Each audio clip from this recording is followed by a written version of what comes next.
Friends, good evening. Welcome to Stella's kitchen. So ನಾನು ಇವತ್ತು ಎಣ್ಣೆ ಬದನೆಕಾಯಿ ಮಾಡ್ತಾಯಿದ್ದೀನಿ. ಸೊ ಇದಕ್ಕೆ ಬೇಕಾಗಿರೋ ಸಾಮಾನು ಟೊಮ್ಯಾಟೊ, ಕೋಕೋನಟ್, ಹಸಿಮೆಣಸಿನ್ಕಾಯಿ, ಕೊತ್ತಂಬರಿ ಮತ್ತು ಈರುಳ್ಳಿ. ಸೊ ಈಗ ಅದು ಮಿಕ್ಸಿ ಜಾರ್ಗೆ ನಾನು ಕೋಕೋನಟ್ ಹಾಕ್ಕೊಳ್ತಾ ಇದ್ದೀನಿ, ತೆಂಗಿನಕಾಯಿ. ಸೊ ನಾನು ಚಿಕ್ಕ ತೆಂಗಿನಕಾಯಲ್ಲಿ ಅರ್ಧ ತೆಂಗಿನಕಾಯಿ ತೊಗೊಂಡಿದ್ದೀನಿ. ಅದಾದಮೇಲೆ ನಾನು ಈಗ ಹಸಿಮೆಣಸಿನ್ಕಾಯಿ ಹಾಕ್ಕೊಳ್ತಾ ಇದ್ದೀನಿ. ಸೊ ಹಸಿಮೆಣಸಿನ್ಕಾಯಿ ಖಾರ ತಕ್ಕಂಗೆ ತೊಗೊಳ್ಳಿ. ನಾನಿಲ್ಲಿ 7 ತೊಗೊಂಡಿದ್ದೀನಿ. ಅದಾದಮೇಲೆ ಸ್ವಲ್ಪ ಕೊತ್ತಂಬರಿ ಹಾಕ್ಕೊಳ್ಳಿ ಮತ್ತು ಒಂದು 4 ಟೊಮೆಟೊ. ಸೊ ನಾನು 4 ಸ್ಲೈಸ್ ಮಾಡಿದ್ದೀನಿ ಟೊಮೆಟೊನ. ಅದಾದಮೇಲೆ ಈರುಳ್ಳಿ ಹಾಕ್ಕೊಳ್ಳಿ, 1-2 ಈರುಳ್ಳಿ ಮೀಡಿಯಮ್ ಸೈಜ್.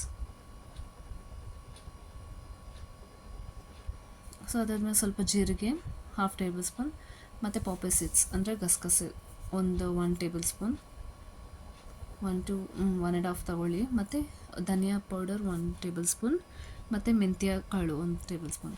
ಸೊ ಅದು ರುಬ್ಕೊಳ್ಳಿ. ಮತ್ತು ನಾನಿಲ್ಲಿ ಚಿಕ್ಕ ಬದನೆಕಾಯಿ ತೊಗೊಂಡಿದ್ದೀನಿ, ಎಳೆ ಬದನೆಕಾಯಿ. ಸೊ ನಿಮ್ಗೆ ಎಳೆ ಬದನೆಕಾಯಿ ಇದ್ದರೆ ಅದಕ್ಕೆ ಕಾಮ್ ಜೊತೆ ಹಾಕಲಿ, ಹಂಗಿಲ್ಲಾಂದರೆ ಬೇಡ. ಮತ್ತು ಒಂದು ಪ್ಯಾನ್ ಇಟ್ಟು ಅದು ಪ್ಯಾನ್ ಹಿಟ್ಟಾಗಿದ ನಂತರ ಆಯಿಲ್ ಹಾಕ್ಕೊಳ್ತಾ ಇದ್ದೀನಿ. 7 ಸ್ಪೂನ್ ಹಾಕ್ಕೊಳ್ತಾ ಇದ್ದೀನಿ ಆಯಿಲು. ಸೊ ಅದಾಗಿದ ತಕ್ಷಣ ಈ ಬದನೆಕಾಯಿನ ನಾನು 2 ಕಟ್ ಮಾಡ್ಕೊಂಡಿದ್ದೀನಿ ಮಧ್ಯದಲ್ಲಿ. ಸೊ ನಿಮ್ಗೆ 4 ಬೇಕಂದ್ರೆ ನೀವು 4 ಕಟ್ ಮಾಡ್ಕೊಬೋದು, ಇಲ್ಲಾಂದರೆ 2 ಬೇಕಂದರೆ ನೀವು 2 ಕಟ್ಕೊಬೋದು. ಸೊ ನಾನಿಲ್ಲಿ ಚಿಕ್ಕ ಬದನೆಕಾಯಿ ಮಾತ್ರ ತೊಗೊಂಡಿದ್ದೀನಿ, ದೊಡ್ಡ ತೊಗೊಳ್ಳಿಲ್ಲ ನಾನು. ನಿಮ್ಗೆ ಬೇಕಂದರೆ ನಿಮ್ಗೆ ದೊಡ್ಡದಾಗಿ ತೊಗೊಳ್ಳಿ. ಸೊ ಈ ಚಿಕ್ಕದ ಬದನೆಕಾಯಿ ನಾನು ಈ ಥರ ಚೆನ್ನಾಗಿ ಹಾಫ್ ಕುಕ್ ಮಾಡಬೇಕು. ಸೊ ಇಲ್ಲಿ ನಾನು ಕುಕ್ಕರ್ಗೆ ಹಾಕ್ಕೊಳ್ಳೋದಕ್ಕೆ 2 ಆನಿಯನ್ ತೊಗೊಂಡಿದ್ದೀನಿ. ಸೊ ಈಗ ನೋಡಿ ಬದನೆಕಾಯಿ ಸ್ವಲ್ಪ ಫ್ರೈ ಆಗೋಗ್ಬಿಟ್ಟಿದೆ, ಬೆಂದೋಗಿದೆ. ಇಲ್ಲಿ ಸೈಡಲ್ಲಿ ಪಕ್ಕಕ್ಕೆ ಕುಕ್ಕರ್ ಇಟ್ಟಿದ್ದೀನಿ ನಾನು. ಕುಕ್ಕರ್ ಹೀಟಾಗಿದ ನಂತರ ಒಂದು 7 ಟೇಬಲ್ ಸ್ಪೂನ್ ಆಫ್ ಆಯಿಲ್ ತೊಗೊಂಡಿದ್ದೀನಿ. ಆಮೇಲೆ ಕಟ್ ಮಾಡ್ಕೊಂಡಿದ್ದಂತಹ ಈರುಳ್ಳಿ ತೊಗೊಂಡಿದ್ದೀನಿ, ಹಾಕ್ಕೊಳ್ಳಿ. ಈರುಳ್ಳಿ ಹಸಿ ವಾಸನೆ ಹೋಗೋವರೆಗೂ ಫ್ರೈ ಮಾಡ್ಕೊಳ್ತಾ ಇರಬೇಕು. ನನಗೆ ಈರುಳ್ಳಿ ಹಸಿ ವಾಸನೆ ಹೋಗ್ತಾ ಇರುತ್ತಲ್ಲ, ಆ ಈರುಳ್ಳಿ ಸ್ಮೆಲ್ ತುಂಬ ಇಷ್ಟ ನನಗೆ.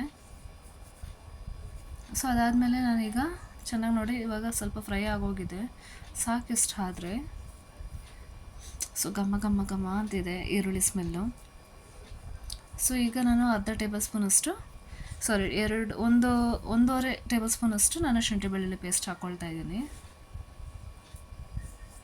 ಸೊ ಆ ಈರುಳ್ಳಿ ಸ್ಮೆಲ್ಗೂ ಆ ಶುಂಠಿ ಬೆಳ್ಳುಳ್ಳಿ ಸ್ಮೆಲ್ಗೂ ಆಹಾ ಸೂಪರ್.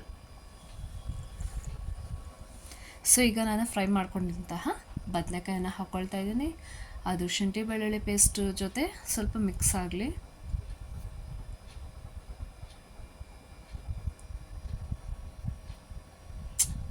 ಬದನೆಕಾಯಿ ಎಣ್ಣೆ ಬದನೆಕಾಯಿ ಮಸ್ತ್. ಸೊ ಈಗ ನಾನು ರುಬ್ಬಿರೋಂತಹ ಮಿಶ್ರಣ ಹಾಕ್ಕೊಳ್ತಾ ಇದ್ದೀನಿ. ಸೊ ಮಿಶ್ರಣ ಹಾಕ್ಕೊಂಡು ಚೆನ್ನಾಗಿ ಕೈ ಬಾಡಿಸ್ಕೊಳ್ಳಿ ಅದರಲ್ಲಿ. ಸೊ ಚೆನ್ನಾಗಿ ಮಿಕ್ಸ್ ಆಗಬೇಕದು ಮಸಾಲೆ ಜೊತೆ. ನೀವು ಹೀಗೂ ಮಾಡ್ಬೋದು, ಮಸಾಲಾನ ಬಂದ್ಬಿಟ್ಟು ಬದನೆಕಾಯಿ ಒಳಗಡೆ ಇಟ್ಟು ನೀವು ಆಯಿಲಲ್ಲಿ ಫ್ರೈ ಮಾಡ್ಕೊಳೋಗ್ಬೋದು. ಬಟ್ ನಾನೀಗ ಅದೆಲ್ಲ ತುಂಬ ಲೆಂತಿ ಆಗುತ್ತೆ ಅಂತ ಹೇಳ್ಬಿಟ್ಟು ನಾನು ಸ್ವಲ್ಪ ಮೀಡಿಯಮಾಗಿ ಶಾರ್ಟಾಗಿರಲಿ ಅಂತ ಹೇಳ್ಬಿಟ್ಟು ನಾನು ಮಾಡ್ಕೊಳ್ತಾ ಇದ್ದೀನಿ.